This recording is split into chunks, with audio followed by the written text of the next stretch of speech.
Welcome to Small Market Sports. My name's Taylor Beatty and I'll be your host for the night.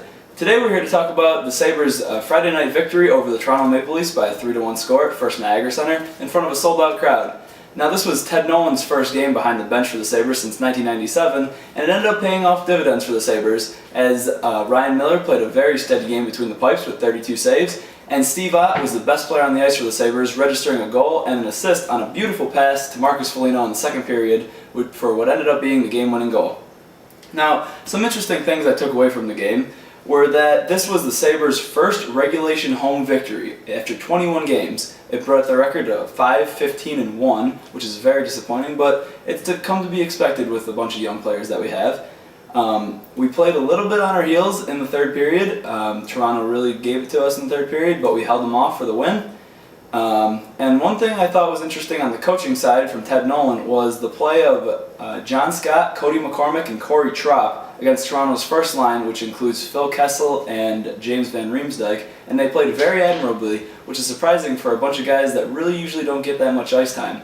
So it'll be nice looking forward to see if they keep playing against the first line, or if Ted Nolan just saw something in their matchup with Hello Phil and Kessel. welcome back to Small Market Sports. I'm your host Taylor Beatty, and I'll be joined by my friend and RIT intramural hockey legend John Dasta. Thanks for being here, John. Thanks for having me, Taylor. So today we're here to talk about some front office moves that the Buffalo Sabres have made this week, including the addition of Ted Nolan as head coach and Pat LaFontaine as president of hockey operations.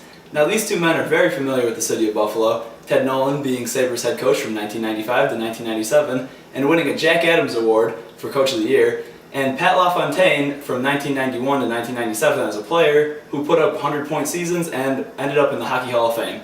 So John, what do you think about the addition of these two guys? I mean, I think Pegula had to do something to kind of get Buffalo fans excited about Sabres hockey again, and I think bringing these two guys really did that. I think going forward, though, it'll be interesting to see whether or not this is just a publicity stunt or if this will transition into some good play on the ice. Now that is the big question, as Terry Pegula was brought in as owner to bring a winner to Buffalo and has yet to deliver, and his move of firing Lindy Ruff last year as head coach has turned out to be a PR disaster.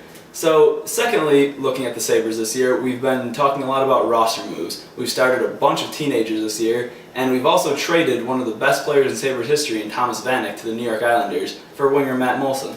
So, looking forward, there's been guys like Steve Ott, who's the captain right now, and Drew Stafford on the trading block, but the big piece of the puzzle right now is Ryan Miller, the goaltender. He's been outstanding this year with a less than stellar team in front of him, and he's shown that he can still perform at the highest level in the NHL. John, what do you see happening with Ryan Miller? I mean, I think with the Vanek trade, it kind of showed that Buffalo's not afraid to make these big market trades. But I mean, with Miller, it's a little bit more interesting because he is the face of our franchise.